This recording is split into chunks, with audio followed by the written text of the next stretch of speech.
All right, relatively quick lecture today. So our last topic is regression. Regression is about comparing two quantitative variables. And we get to finally understand what that word correlation means.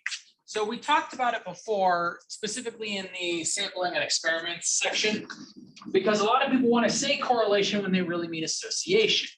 Well, because the word correlation is specific to the relationship of quantitative variables.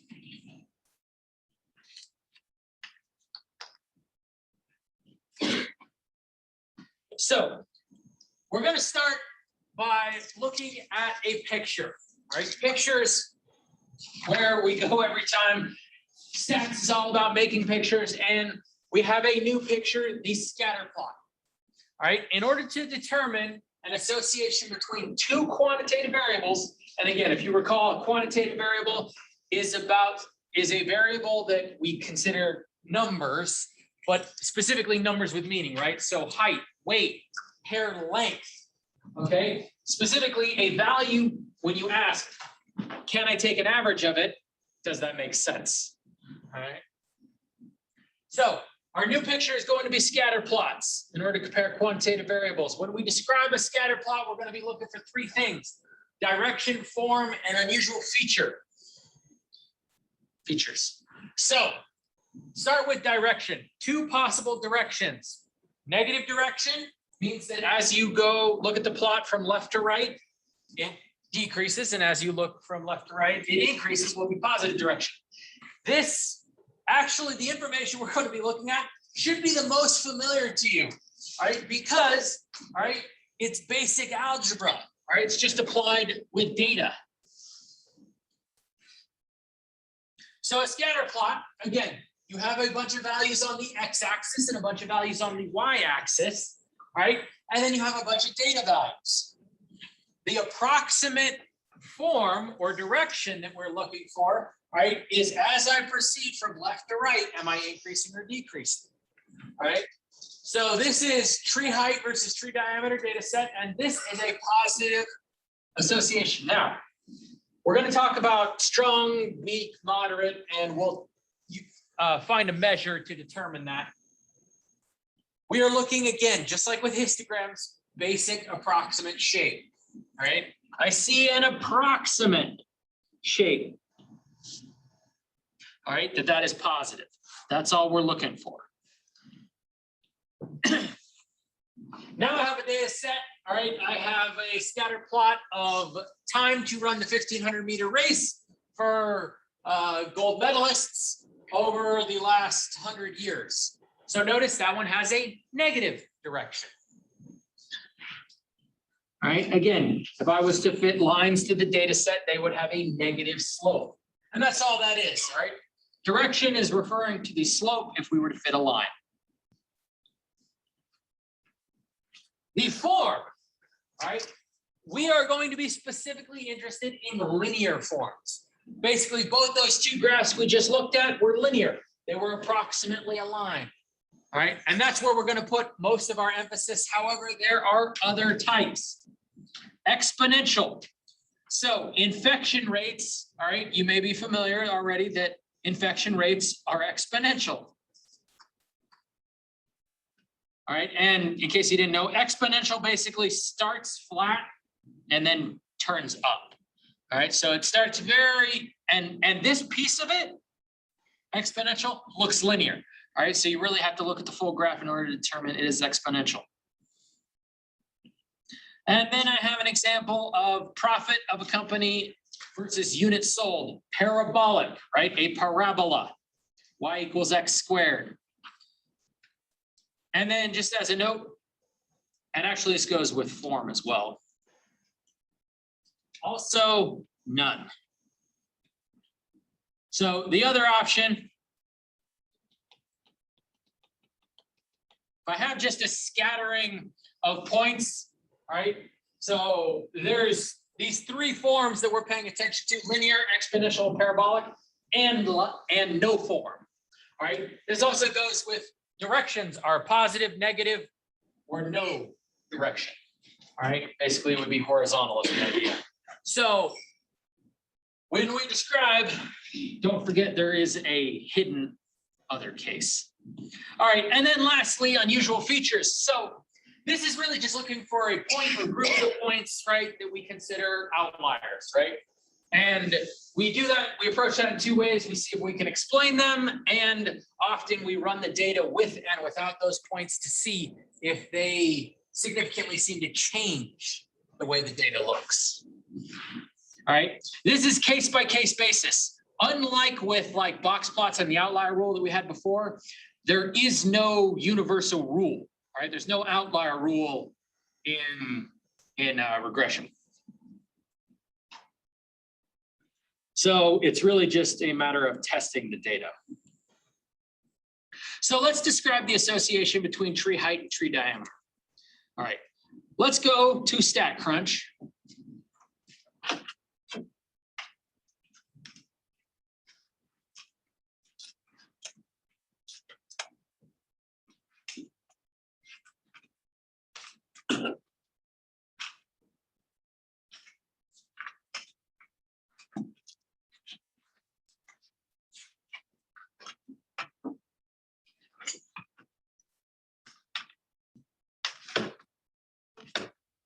So I have the height versus diameter data set, and making a scatter plot is very, very simple. Graph, scatter plot. Pick your X variable and your Y variable. We're going to talk about which to pick here, but I'm going to, for now, just trust me, diameter is X, height is Y. And then, again, very similar to histograms. Nothing else needs selected. You can just hit compute. All right, so creating the scatter plot in order to analyze the data is very, very simple in StatCrunch. That's what we like. Easy to make graphs.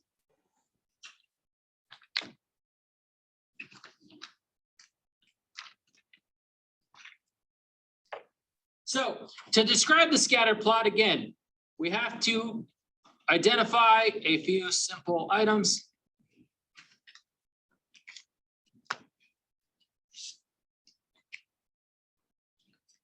So direction, positive, form is linear, and you can not required, you can quantify it moderately. So it's only moderately linear, right? Because it verges on the border of none to linear. All right, then unusual features. Now I would normally put none. However, when you look at the graph, if there appears to be something unusual, again, we can highlight the value, and we can find these values in StatCrunch.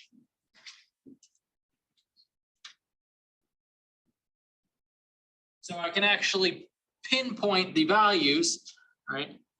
So 1285, 1280, 10.582, and 10.584.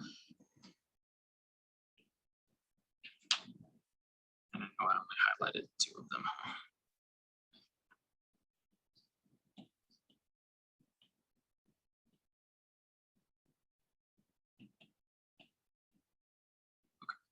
So some people, again, these 5 pink points, because if I cover those up, the graphic looks even more linear, all right? And so what you consider an unusual feature is much more subjective in regression, right? Unless I see something pretty dramatic. And these actually, I mean, these are something, right? So these have very moderate diameters and very, very large heights. Okay, so these 5 trees, I don't know where we collected this data, but we would really possibly need to investigate more. Why are these 5, right? Are they either particularly, is there a lot of moisture here? Are they getting extra nutrients, right? Is the sunlight better? Is it on the side of a hill? We would have to analyze certain things about why these 5 trees may be not following the linear pattern that the rest of them. If you want to identify Unusual features though, you pick the points. So 1386, 1285, and you would just list them simply.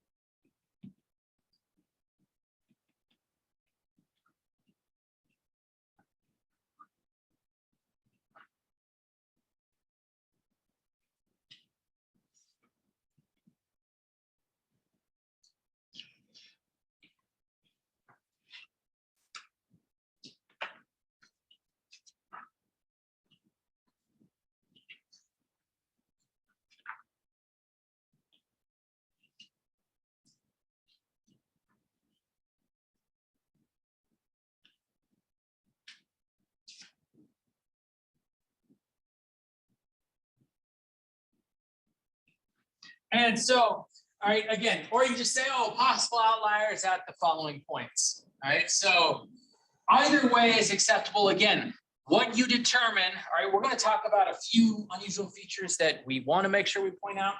All right, but otherwise, it's pretty subjective what you define as an unusual feature. All right, rules for random variables. So I already skipped maybe the most important step, right? The identifying information part. That's really where we have to start. What variable is X? What variable is Y? Right? What do those variables mean? X is the predictor variable. Y is the predicted variable, basically, okay? Or the response variable. That's the one that we're interested in. And the question should always specify, and especially when you run your own studies, you should always know what you're interested in. What do you want to come out? What do I want to predict? What information do I have that predicts other information? All right? When you're presented two variables to determine which variable is which, a lot of times you want to identify which one comes first, right? That's kind of the general question. Now, that is not the end-all question. That is just to help us.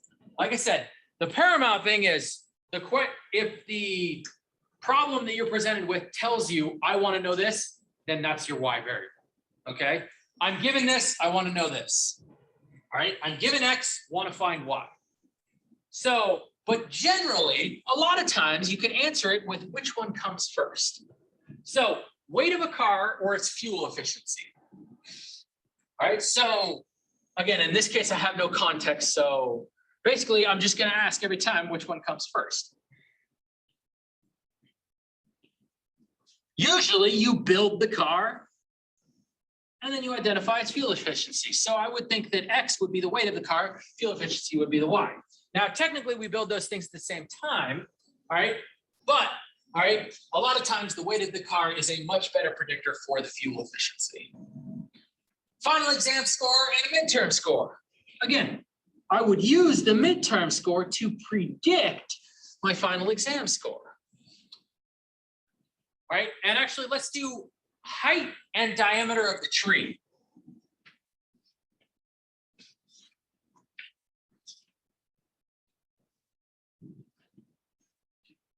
So height, what comes first on a tree, the height or the diameter?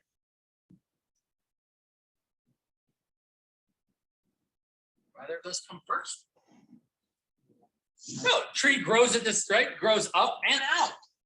Now, the difference here, though, is when you ask that which one comes first, it's not just which one occurs first, which should be the primary question, but possibly which one can you measure first or easiest even? Is it easier to measure the diameter of a tree or the height of an 80-foot tree? The diameter. I'm standing at the base of the tree and I can measure around the tree much easier than I can measure the entire height of the tree. So along those same lines, X predicts Y, right? And so I could go to a tree, another tree after I collected a few, right? I mean, after you measure a few 80-foot trees, that's difficult. But then, all right, I could find yet another tree, measure its diameter, and predict its height. And so that, all right, is kind of the same concept. Which one comes first? Which one can you measure first? Which one can you measure easier? Lastly, ice cream sales and the number of murders in a particular year. Which one comes first? Right? So Does everyone eat a bunch of ice cream, get all sugar high, and then kill people? Or is everyone getting murdered, and then the rest of us are like, yo, carpe diem, let's live it up and eat a bunch of ice cream? Depends on how you want to look at it. They don't correlate. Incorrect. Okay. One does not cause the other. Are these related? Yes, strongly. Well, that's weird. The more murder the ice cream sales would be why. Okay, given the logic I just presented, does it sound like I can go either way? Right, this one could be X predicting this, or this could be X predicting this. Yeah, right. So given the logic I just presented, either one, there's no particular reason one predicts the other, okay? But they are related strongly. Can anyone think of when you eat ice cream?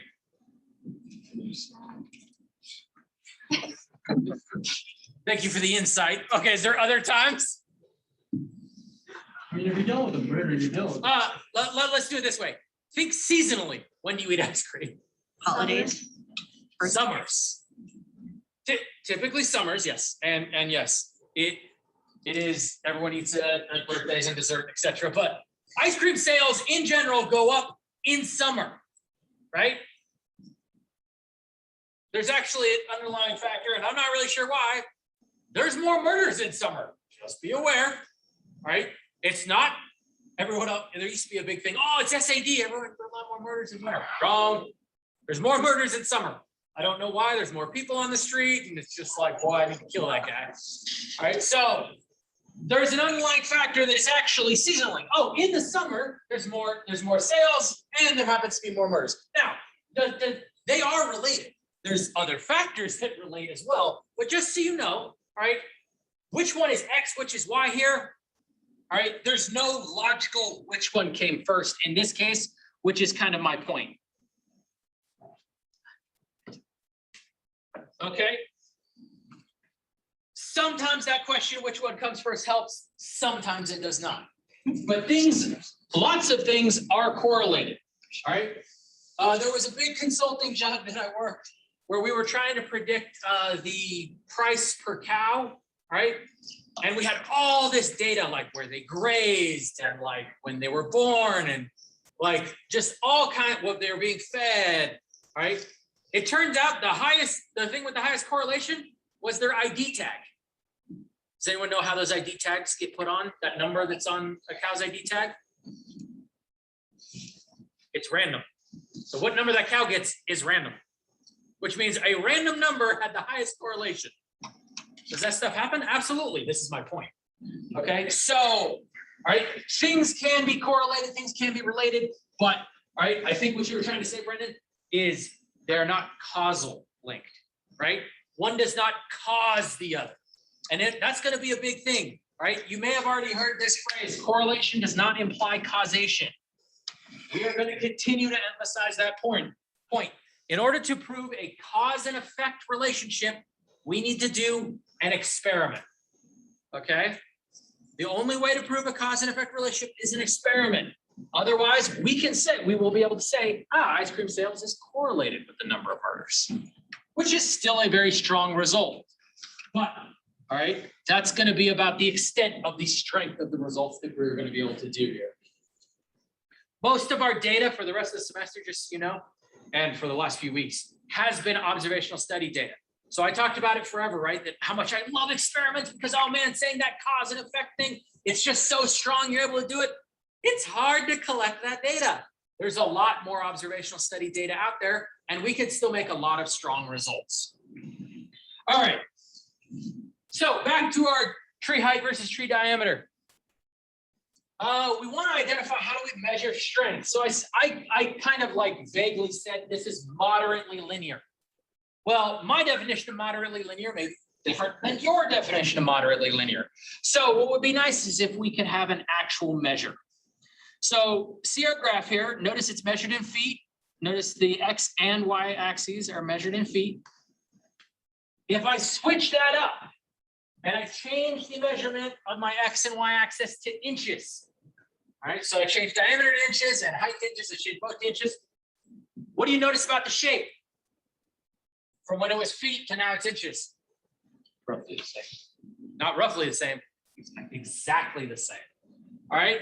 Basically, that means, well, if changing the units does not change the pattern, then the units are irrelevant, which means we get to do our favorite thing, standardize. Subtract the mean, divide by standard deviation, and we have created basically -4 to +4. All right, we have standardized all the values. This one only goes to 2 to -2, 2, and -1.5 to 1.5. All right, which means our data is actually pretty densely packed.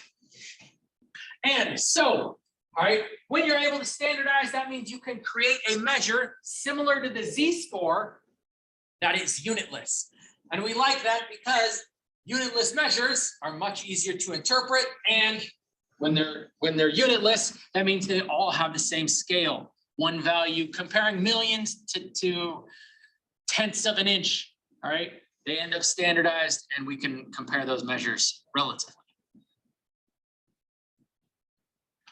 The coefficient of correlation will be our measure, referred to as R, Pearson's coefficient of correlation, all right? It is basically a ratio of variances, all right? So the standard deviation of both variables divided by the standard deviation of X times the standard deviation of Y. It has a giant like triple sum, but luckily we don't have to worry about the calculation because StatCrunch is going to do it all for us. God bless. All right. It's going to take all the calculation away, which means all we have to do is make sure we can apply that calculation and what that calculation means. So for the tree height versus tree diameter, and again, just to show how easy it is to do in StatCrunch.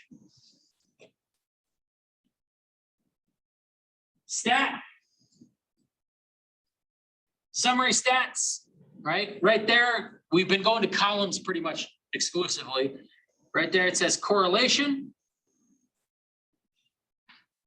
Select your columns. And hit compute. And it says correlation between diameter and height is 0.47920792. All right, so again, it very, very simply calculates the measure. StatCrunch does it for us. No muss, no fuss. The point is, what does that mean? And are we allowed to use that value? When are we allowed to use it specifically? So conditions for correlation. Everything we do has conditions. All right, there are restrictions when you're allowed to use it. All right, biggest ones, linear, quantitative variables. With correlation coefficients, a lot of time, correlation conditions, a lot of times what we say is instead of saying check the conditions on correlation, we ask, is R useful? It's kind of the same way of saying that, right? And we just ask 3 simple questions: quantitative variables, straight enough, and no outliers. Now, as a note, when we ask these, it's not the same way. We don't have to multiply NP or like success failure condition. A lot of times we just think it through, and then a lot of times I just justify it in words in each case. So quantitative variables, basically all I do is ask, are my variables quantitative? Can I take an average of my X variable? Can I take an average of my Y variable? And does it make sense? The straight enough condition, all right? Is the shape approximately linear? And again, it's pretty, straight enough does not mean it's perfectly straight. It never will be. It means, is it more straight than curved is all we're trying to figure out here. And lastly, the no outliers condition, which is even more specifically no influence points, which we're going to talk more about later. All right, points that strongly change the slope of the line. So for my tree height versus tree diameter data set, is R useful?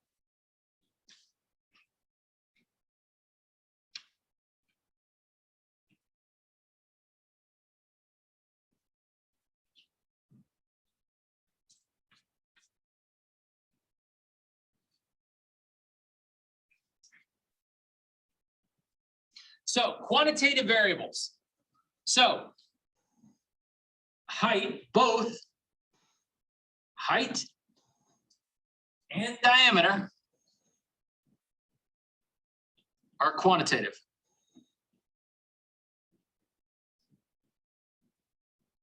Right? I could take an average of height. I could take an average of diameter.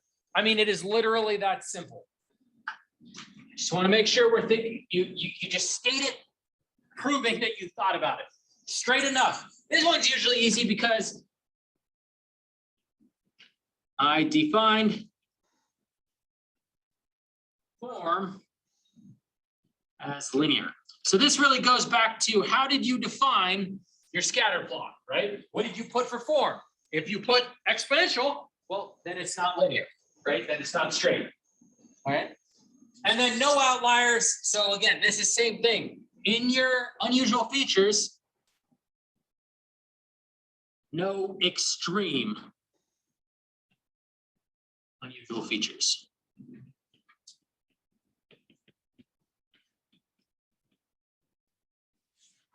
All right, so we did define some unusual features, right? We said, oh, those 5 points might be outliers, but extreme values are what we're looking for. And again, we're going to get more into this. So for now, just trust me, no extreme values. So R is useful. Our conditions are met. The coefficient of correlation, that 0.479. We can calculate it, and it means something we're about to talk about. So correlation properties, all right, to help us with our what that correlation value means. So correlation is always between -1 and +1, all right? -1 is perfect negative linear association. +1 is perfect positive linear association. For example, right? Notice if I have a job, I make $10 an hour, right? If I work 10 hours, I know exactly how much money I will make, right? 10 times 10, I will make $100. Similarly, for each corresponding hour in between 0 and 20, I can calculate exactly my pay, right? And I can plot those points, right? If I work 1 hour, I'll make $10. I work 2 hours, $20, etc. That means when I plot this, this is perfect positive linear association. I can exactly fit the line y equals 10x, right, to my graph, right? This would give me a correlation of R equals +1, right? Similarly, if I had a negative, I would have -1. So those are the two extremes, negative and +1. At 0, 0 corresponds, right, to a very weak linear association. Now, that doesn't mean there's no association. There might still be some association, but just not linear. So, for example, I just created 2 random variables and I plotted them. I got an R equal to -0.14. That's close to 0, but even with 2 random variables, there's some linear association in there. All right, just be aware, right? That means the graph approximately has a slight downward slope. Also be aware that, again, this is linear association. So if I had a really strong association between X and Y, right? Approximately here, R is approximately 0. Is there no association between X and Y? Right? X and Y aren't related at all with this graph. Is there a relationship? If I give you a value of X, could you predict a Y value? Yeah, it's circular, right? The relationship is circular, it's just not linear, right? It's not a line, it's a circle. Just like it might not be a line, it's a parabola, okay? My point is that R, this value R, only measures linear association. So there is some serious restrictions on what we're going to be able to do. Now, before you panic, just be aware, right? Statistics, could we figure this out? Of course we could, right? We can figure out, all right, circular association, logarithmic, logistic, all right? We can do all kinds of stuff. I know this is going to break your hearts, but just take a breath. We're not going to do that in this class. I know that's sad.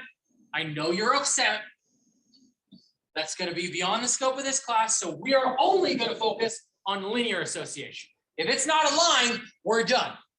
Okay, but it could be done, which is, I think, a really good time to bring up. We're in the midst of registration.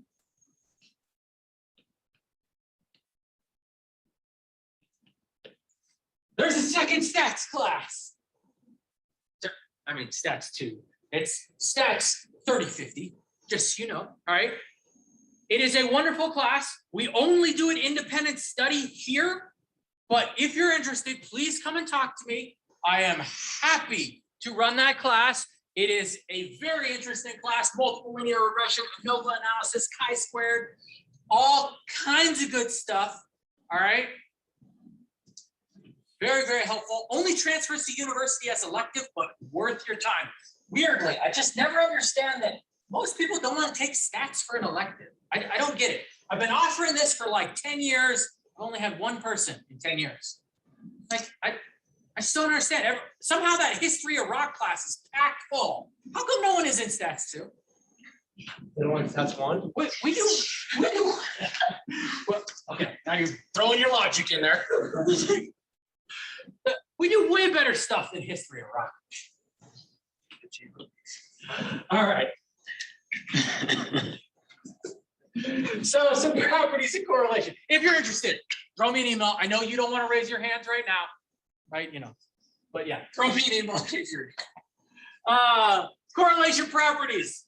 So correlation treats X and Y symmetrically. Doesn't matter if you enter the X or the Y in StatCrunch first or second, right? Doesn't matter if you switch X and Y, all right, in your scatter plot, it will still come out. Now, when you're predicting, it definitely matters, all right? But for correlation, X and Y are symmetric.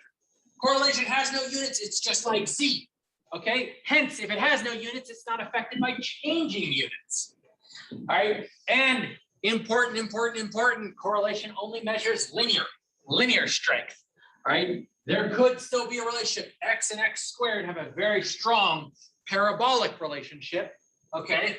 But no linear association. So be very careful, all right? This is why every time look at your scatter plot. And then watch out for outliers. That's why we have that no outlier condition. And we're going to talk more about that later. So let's look at some examples for interpreting correlation. The correlation between tree height and tree diameter is 4.79. And we just want to identify if these are correct or incorrect interpretations and why. So how does that first one look? Wrong? It's supposed to be between 1. It's above 1. Right. Correlation has to be between -1 and 1. The correlation between tree height and tree diameter is 0.479 pounds per inch. Wrong? If you want with pounds, not an actual unit of measure. Right. No units on correlation. The correlation between tree height and tree diameter is 0.479. Units again. No units, but there was supposed to be units, right? No, it actually looks okay. Now, be aware that correlation has a pretty boring interpretation, right? We're gonna turn that into something else that has a much better and more relatable interpretation. So for now, I know that interpretation is boring, but that's how we state it. Since the correlation between tree height and tree diameter is 0.479, the correlation between tree diameter and tree height, when you flip them, will be -0.479. Would it just stay the same? Yeah. Right? X and Y are symmetric. And then if we were to measure diameter in inches instead of feet and height in centimeters instead of feet, the correlation would need to be adjusted. 0.479 times 12 divided by 12 times 2.54. So just so you know, right, 12 inches per feet and then 2.54 centimeters per inch. So I'm just doing dimensional analysis there quickly. Does that sound okay? Regardless of the unit, and it still be 4.479. Correct. Still no units. Change the units endless number of times. One thing can be inches, one can be centimeters. It does not matter. it will still come out the same value. All right, so with correlation, again, correlation is this special word, and everyone just uses it so haphazardly, okay?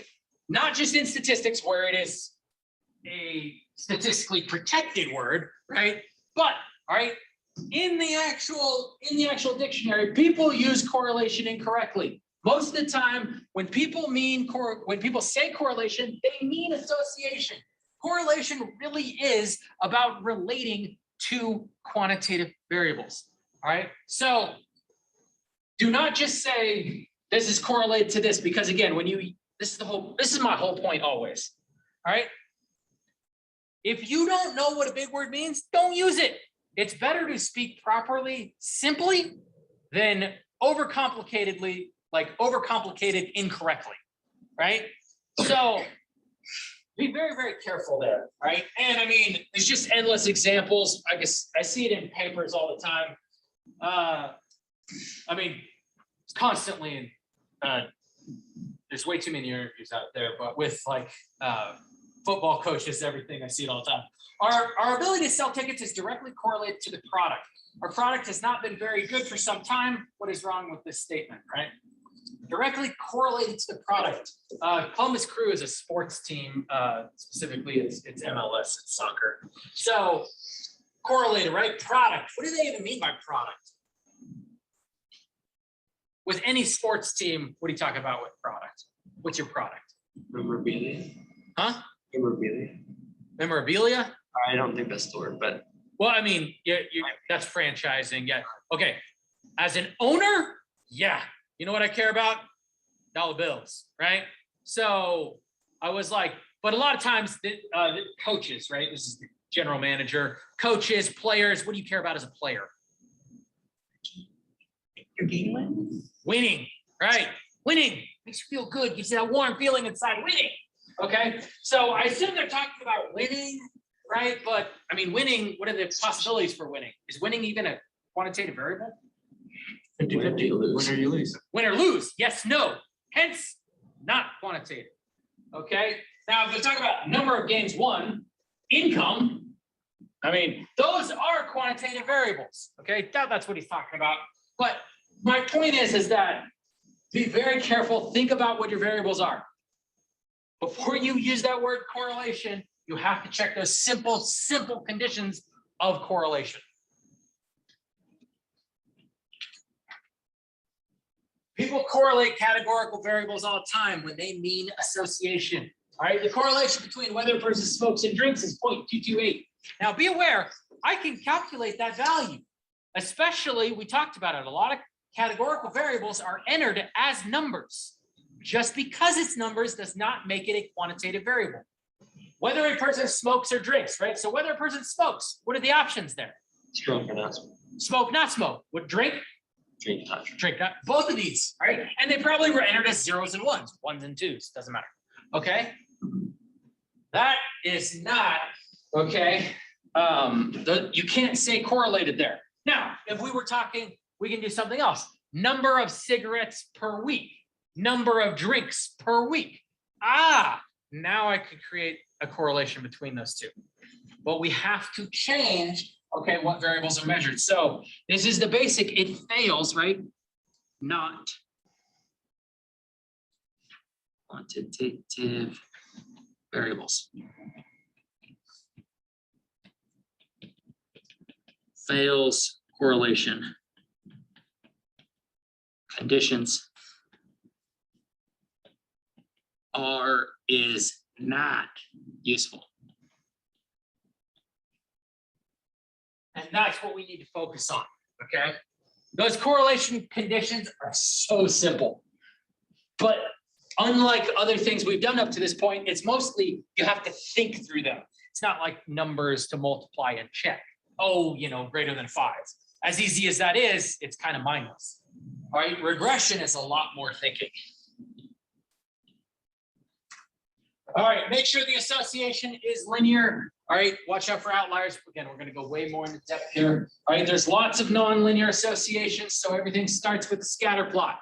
All right, and again, If the association is nonlinear, it fails the straight enough condition, which means we cannot calculate the coefficient of correlation. Stop. Okay. Not continue. All right, and again, biggest one, I cannot emphasize this enough. I'm going to show several examples here. All right. Correlation is way too often confused with causation. Okay, correlation does not imply causation. Everyone seems to remember that statement. Okay, correlation does not imply causation. Even if you don't say the word cause, you imply this often, and so be careful.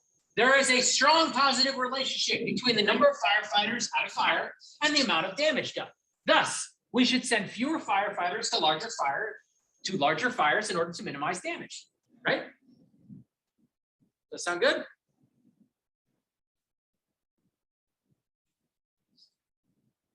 everyone understand what the implication is there? What's the implication? Send fewer firefighters for bigger the fires. More firefighters equals more damage. Yes, right? More gosh, seems like the firefighters are causing all the damage. They go in there, they're just tearing everything down. So huge 10-block fires, send one firefighter. There we go. Right? Notice nowhere in here do I say cause, right? I don't say cause, firefighters caused the fire, okay? Or caused the damage, but it's heavily implied. Now, this is an obvious one where it's like, duh, everyone knows this, okay? But the less about the context you know, the easier it is to make this type of conclusion. Be very careful. What we should say, I mean, we said it in the first statement, and then you could just end it right there, right? There is a strong positive correlation between the number of firefighters at a fire and the amount of damage. We don't need to make a conclusion, okay? Like, until you are the big boss, all you have to do is state the facts, right? You don't need to make the recommendation in this case, right? Unless you actually understand the cause, right? Well, gosh, the cause of why there are lots of firefighters and the cause of why there's lots of damage is a giant fire, right? It's what's known as a lurking variable, okay? It is the underlying variable that relates to two things, just like murders and ice cream sales, right? Summer, heat, okay? There's an underlying another variable that relates to both of them.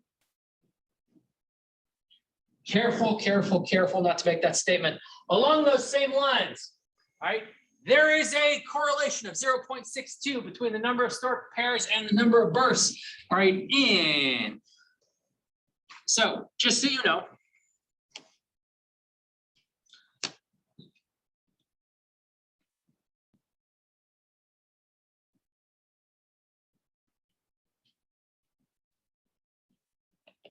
The data looks pretty good, actually.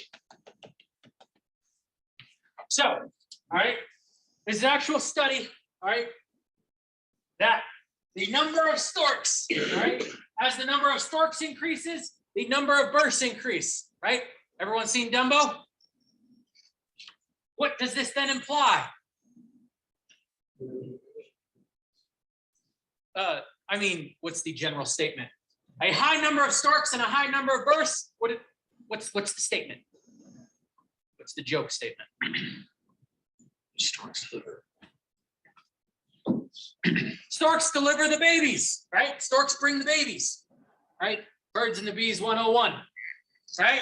Okay, so this happens, okay? Now they did some underlying studies, and it turns out, oh well, gosh, the land area. Couple of factors that are included is that in all these 17 countries, these European countries that they were monitoring, when they were doing the land area, it happens that on the outsides of all these land area happened to be swampland, which, oh my gosh, is the natural habitat for storks. And even though there were dense cities, right, just outside the cities, right, there were swamp areas, which is where storks actually reside. Also, they actually did some other studies where storks might be some of the few animals that can survive in urban areas. All right, so they are a bit more adaptable. Cockroaches, cats, and storks apparently. So the point is that There is a strong correlation between the number of births and the number of storks, but, right? Be careful not to make this conclusion, right? This is saying storks cause births, storks deliver babies, okay? There is tons of this kind of data out there where two ridiculous variables are related, okay? And when we understand the context, we know this is nonsense. When we don't understand the context, it is very easy to imply correlation and causation, okay? They are the same. All right, so do your best, keep them separate. All right, all kinds of good stuff that we're going to talk about after we return.